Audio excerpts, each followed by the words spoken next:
Bonjour à tous les amis, Zach Mouikassa, fondateur de la Mouikassa. Merci de faire partie de notre communauté dans la positivité. Merci à tous les anciens, nos réguliers, nos auditeurs. Je sais que vous nous suivez de partout et attendez régulièrement à voir cette petite contribution. Vous êtes très appréciés. Merci à tous les nouveaux, votre première fois avec nous. Enchanté. J'espère qu'à la fin de cette vidéo, vous n'en sortirez pas les mains bredouilles. Aujourd'hui, encore une fois, on va parler d'un sujet passionnant, captivant, saisissant. Mais avant de commencer, je vais vous raconter une histoire. Un jeune garçon issu d'une famille aisée, dont le père malheureusement traversait un moment économiquement difficile à l'époque, était inscrit par le père dans une école commune. Son père l'avait retiré de l'école privée pour essayer d'économiser de l'argent. Les choses changeaient graduellement sur le plan économique et financier dans sa famille. Alors il fallait s'ajuster. Vous savez comment ça se passe. Arrivé à cette nouvelle école, dont la structure était totalement étrangère à ce jeune garçon, il faisait tout ce qu'il pouvait pour se faire apprécier. Il voulait faire partie de la communauté. C'était un garçon naturellement simple, humble, gentil, aimant, mais se sentait curieusement écarté, exclu, ostracisé de la communauté. Tout le monde pouvait voir que c'était un petit garçon issu d'une famille aisée. Il avait tout l'argent qu'il fallait, il venait en voiture, il était toujours bien habillé. Il était curieusement évité par ce congénère. Ses collègues de classe à l'occurrence, par méchanceté, par ignorance ou par complexe d'infériorité, difficile de savoir. Ce jeune homme qu'on appellera Patrick fournit beaucoup d'efforts pour se faire apprécier. Il s'est posé tellement de questions. Qu'est-ce que j'ai de différent? Ne suis-je pas assez équilibré pour être accepté? Ne suis-je pas assez simple, assez gentil, assez approchable pour être inclus dans la communauté? Pourquoi suis-je toujours seul? Pourquoi je joue toujours seul? Pourquoi à la récréation il n'y a personne pour m'adresser la parole? Pourquoi à la cantine il n'y a personne qui me regarde? Qu'est-ce que j'ai de différent? Je ferai tout ce que je peux pour être inclus dans la communauté, me faire aimer et me faire accepter. Le jeune Patrick se dit, en donnant largement de moi-même, en faisant des sacrifices énormes pour mes congénères, peut-être que je me ferai accepter. Peut-être qu'ils réaliseront que je n'ai pas la grosse tête et que je ne suis pas différent d'eux. Vous savez, à l'école, il y a toujours le groupe choc, le groupe que tout le monde regarde.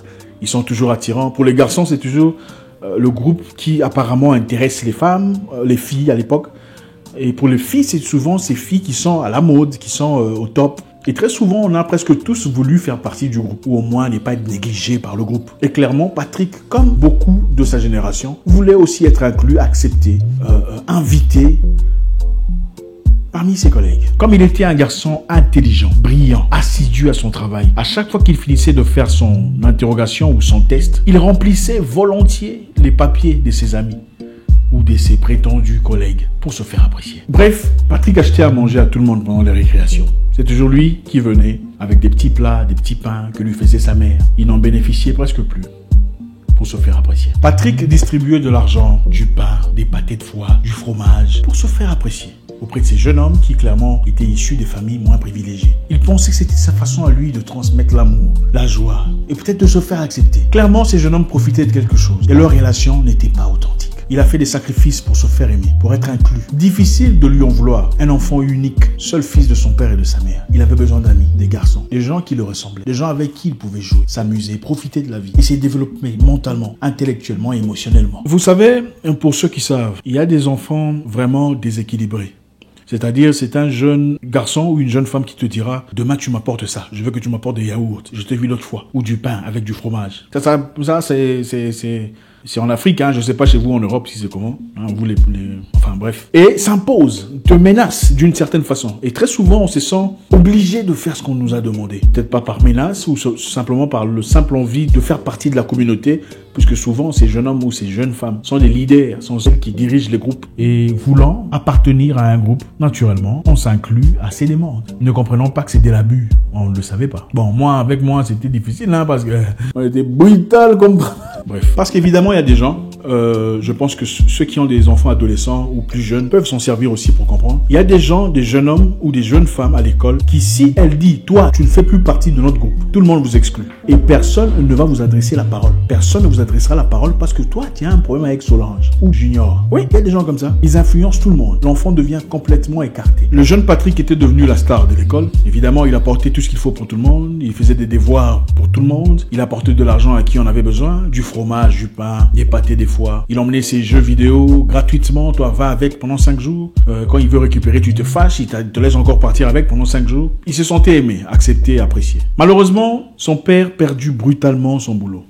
C'était un moment très compliqué. Ils n'avaient plus les avantages qu'ils avaient. L'argent, les facilités, les voitures étaient partis.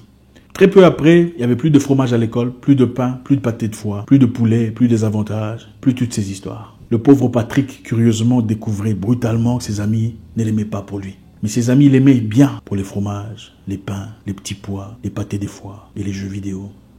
Triste réalité.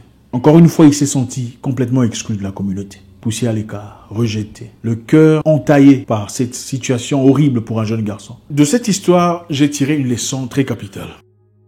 Vous ne pouvez pas vous faire aimer ou vous faire apprécier par celui qui ne veut pas le faire. Il est impossible, quoi que vous fassiez, d'inciter à ce que certaines personnes vous apprécient. Beaucoup de gens fournissent beaucoup d'efforts, se sacrifient largement pour d'autres personnes, donnent tout ce qu'ils ont de précieux pour être acceptés, pour se faire aimer, pour se faire tolérer. Écoutez, vous n'aurez pas à faire beaucoup de sacrifices autour des gens qui vous aiment véritablement. En effet, ils vous faciliteront la tâche. Ils vous diront « Ah non, ne t'en fais pas, prends ton temps, ce n'est pas pressé ». Les gens qui vous aiment vraiment ne vous imposeront pas un style de vie qui va à l'encontre de ce que vous représentez. S'il y a quelque chose de principal à apprendre aujourd'hui, partez là où on vous aime. Arrêtez de forcer les choses. Jeune homme, si une femme t'aime, elle ne te demandera pas tout ce qu'elle te demande là, sachant que tu es incapable de prendre soin de toi.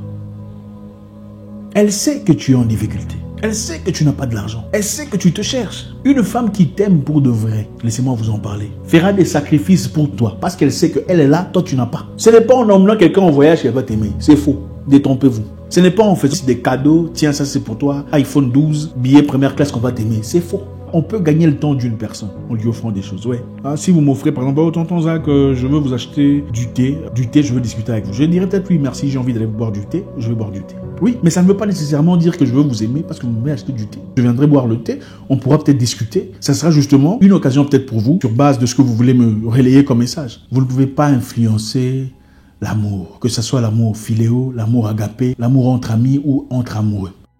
Une femme qui t'aime, je continue à parler au jeune homme, elle ne va pas te quitter parce que le boulot est fini. Même par terre, vous allez dormir. Même sur le charbon, vous allez cuisiner.